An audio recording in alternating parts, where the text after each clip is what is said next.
okay, this is the guy, this is this closed-minded fellow that's been in charge of gatekeeping all the knowledge about and Egypt. Still standing on the same ideas, even after this LiDAR comes out. The tomography, whatever it is. Whatever it is. That stuff's fascinating because I've been, even after that podcast, I've been watching more videos for those Italian scientists describing it. They've used it to, and this is one of the things that I brought up, one of the temples that they scanned with this was very accurate. And he's like, but this was only 50 feet down. Like, yeah, okay, right, but it works. Like, at 50 feet down, you get an accurate representation of what's inside there, and he was the one, Zahi, supposedly, discovered it. But he's discovered everything, basically. Yeah. So how do you... Genius. He's the best. So, but the good thing is that Graham can go back to Egypt now. Yes. Yeah. So they patched up something. Yeah, well, that was one of the reasons why Zahi came on. Oh, really? Because Graham talked to Zahi, and like, Zahi wants to do this. We're friends now. I was like, bring him in. Let's go. Bring him in. I'll talk to him. I mean, I thought it would probably... Did he invite you to Egypt? Yeah. And what'd you say? Yeah? If I'm going with Graham. Yeah. I or Jimmy told Graham, Corsetti. I told Graham I wanted him to take me a few years ago. He said, I can't go. They'll kill me. So next thing you know, I see Graham's taking people to Egypt. I said, what the fuck? Well, that's nice. It's nice that they patched it up. I went there last July. Did you? June. How was it? Incredible. Yeah, it was incredible. Did you walk away thinking immediately, there's a lot we don't know? 100%. Yeah. And what they tell you is complete bullshit. Yeah. I have a friend who went there, and the archaeologist that showed him it said, this is complete bullshit. Like, the narrative is complete bullshit. Yeah. He said, the scale of it, he said the scale of it and the technology involved in construction is beyond our current understanding of how to do this. And it's not just the pyramids and the Sphinx. No. The other temples are magnificent. Not only that, there's probably a bunch of shit under the ground. I know. That's what I wanted to go see. But the cool thing was the first temple I went in was what I'd seen on Ancient Aliens, where at the very top of the temple you have one of the most famous hieroglyphs, which has a spaceship, a helicopter, and a submarine up there. As clear as you can possibly imagine. And show that. What the fuck is that? How in the... What is that? Explain that, please. Because that looks like a spaceship, that looks like a submarine, and that 100% looks like a helicopter. So weird. Egypt is the weirdest place on earth. It really is. Because but that's why it needs to be... Yeah. What the hell is underneath it? Well, I think... That one. That one right there? Yeah. I mean, what are we talking about? Come on. That's so crazy. That's a spaceship or a fighter jet. Some kind of a... That's a submarine. It looks like a yacht. It looks like one of them oligarch yachts that they keep getting pounded. That's a helicopter. It looks like a helicopter to me. It looks just like a helicopter. Yeah, that was the first if it's not a helicopter, what a goddamn coincidence. Yeah. And, there's a bunch of weird stuff there. A bunch of weird images. And how about that one plane that they found that was inside? They found like a wooden plane that was inside one of the chambers. That's totally normal. Yeah. They just buried there with the... Yeah. That was the other thing that Zahi was unwilling to entertain was this King's List. This Zepteki King's List that goes back 30,000 plus years. Yes.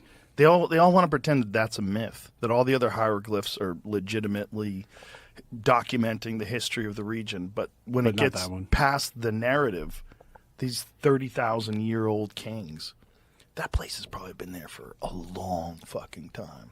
Yeah, probably hundreds of thousands of years. Which is so crazy.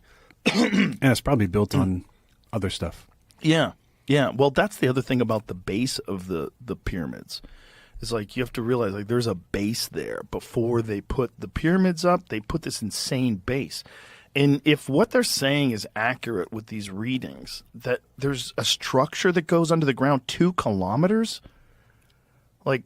Yeah, what is that? If they can find that, then you have to throw everything out the window. But aren't you with me? Like, why are we not interested in that? Well, we are. But why is modern archaeology not going, yeah, let's fucking figure this shit out? Because modern archaeology forever has been saying that we have the answers. That we have the timeline. We know when Khufu built this. We know when Khafre built this. We know who did this. And they're not correct. It's not accurate. It's too weird. There's no way you have all the information. Also, where'd everybody go? Like, there's people living there, but it's clearly not the same civilization. So what happened to this insane civilization? If there wasn't a collapse of society at an immense level, if there wasn't some sort of a civilization-destroying event, then where did what happened? So you have a very fascinating hypothesis as to what the pyramid, or theory, as to what the pyramid actually was. And it's based on where the supposed king's chamber is, where those passages go through into it. And what do you think that thing was? Well, my first book pretty much describes what I thought it was in 1998, which was a power plant. The book is entitled The Giza Power Plant. My second book has evolved, and I describe it as an electron harvester. So, it's kind of like, you could describe it as both, but in today, when you do, or, people, in any decade, they think of a power plant and they see these huge chimneys with, smokestacks. Or a nuke plant. Yeah, or a nuke plant, a power plant, dirty, nasty, unclean. But an electron harvester, clean, pollution-free, not a problem. Has that been achieved conventionally? I mean, today? Is there a thing called an electron harvester? I think that actually, when you look at a generator, that's an electron harvester, because we don't create electrons. We just harvest them. It's just how we do it. And so, when you say an electron harvester, you could say that, say a wind generator. You have a windmill, you have a generator inside it, and then you're collecting electrons off the commutator in a generator. And that's where the electricity comes from. And that's your electricity. Right. Or hydroelectric, you'd use the flow of the water. Yeah, you don't create you just release them. You harvest it from a process. You harvest them through a process. And the process that you think they used in the Great Pyramid involved those shafts? It involves a lot of things. Yeah, it's not just one single thing. It's a system, not a single thing. So when you look Can we show a photo of that? Do we have a photo of the pyramids and the shafts and where the king's chamber is, I know you've described this before. Mm-hmm. Do you have a photo of... I do. It's in the... I was trying to figure out which one you wanted. Okay, this is perfect. This works. Yeah, so, that works. So these names, the king's chamber and the queen's chamber, you don't think that that's actually a king's chamber or a queen's chamber. You think it's something else. Well, out of respect to the Egyptians, I call it what they say call it is. them. Yeah. Okay. But I do have a different terminology for them as they function. Now, the initial surface of the Great Pyramid is covered in smooth limestone, right? So it's polished and shiny, and apparently it would collect insane amounts of light. The outer surface of the Great Pyramid mostly is missing, and, right? But it has been described as if it was finished, and depending on the polish that it received, yeah, it could reflect a lot of light. Do you think that had something to do with the design of this power plant? I don't think there's any part of that pyramid that did not serve a practical function. Okay, so this is the image that you have here, and what this image shows us is the king's chamber, the various shafts, the southern shaft, the northern shaft, and these shafts have been described as portals to stars because people have looked up through there, and you go through the shaft, you see stars. But what you're saying is something entirely different. What do you think these shafts were for? Well, I think they serve two different purposes. Actually, four different purposes, if you will. Because in the theory that I propose, which is, I don't know, it's a speculation, a theory. The whole process is kind of like a heuristic process where you're grabbing information, you're moving here. Doesn't matter what source you're getting it from. Right. Because when you are looking for answers, you look everywhere. You try and find, you look everywhere. So when I was going through the process of trying to figure it out, I was collecting information from everywhere. And one of for the southern shaft and the northern shaft of the Queen's Chamber, that was a huge mystery to me, and I tried to fit it into what were they doing? I mean, if you look at the details, the facts of their design and what the ancient Egyptians were doing, why they designed them that way, you have two conduits coming into a chamber, but they're not connected to the chamber. And we didn't even know they existed until 1872 or Wayman Dixon. Can you show me that image again, please? So they're coming into the chamber, but they don't enter into the chamber. So they stop. Their original design had them the shafts ending 5 inches before coming into the chamber. So you had like 5 inches of limestone that was left in the block. So did someone remove that limestone? Yes. Why did they do that? Wayman Dixon, because they were examining the chamber and they were poking around.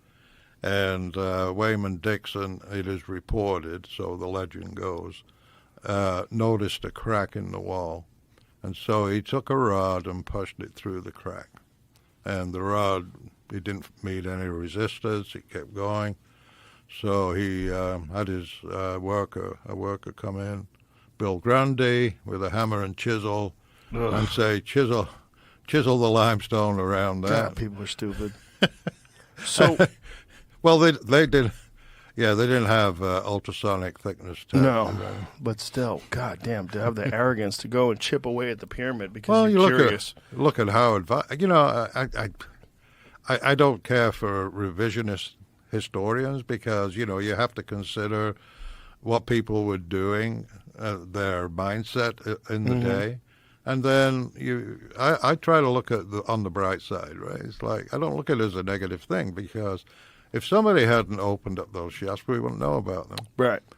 And it's the same with the chambers above the King's Chamber. Without Howard Vyse and his military expedition blasting his way up into the pyramid, we wouldn't know about them either. You won't be. I mean, there's a lot there. I think there's a lot there right now, and it's being investigated now. But there's things that have been revealed through scanning, like muography, the Scan Pyramid Project. And they found that large void above the Grand Gallery. Right. And so, which is larger than the King's Chamber, right? It's longer than the King's Chamber, yeah. And so is that's not even represented here on this? It's about the size of the cabin on a Boeing 707. Wow. So if these shafts came through and then they met limestone at the end, what do you think was going on? In order to answer that question, I had to look at the rest of the pyramid. Okay, what was it doing, and how was it functioning? And so, one of the key pieces of evidence that I used to propose a process that was going on is the northern shaft. And the northern shaft has dimensions and has an appearance that is similar to a waveguide that you would use for microwaves. And the dimensions of it would approximate the wavelength of hydrogen. So, explain a waveguide. How does that work? Yeah, it's like a waveguide is to transmit microwaves, electromagnetic energy, in the microwave region, and it is passed more efficiently through like a tube or waveguide, and that's what they use. I mean, they're very complicated systems, you know. And so how did this represent, in your mind, what a waveguide looks like? Actually, you know, the idea of a waveguide came to me from a guy. We were talking about the pyramids, and I used to carry a, you know, schematic of the Great Pyramid in my back pocket, and I meet an engineer, and I go, hey, come here. I start going through. So what do you think about this? Because, you know, I was looking for answers, suggestions, brainstorming, anything, right? And it's like, so anyway, these shafts right here, and he looks at it, and he was into electronic engineering, and he's like, they look like waveguides to me. And I thought, well, that's interesting. They look like waveguides. Okay. What if they are waveguides? How did they function? I mean, what were they used for? What were they using waveguides for in, you know, ancient Egypt? And so I started to go down that rabbit hole. And that led me to the Queen's Chamber. I say, okay, waveguides, you need a medium. You need microwaves to go through a waveguide.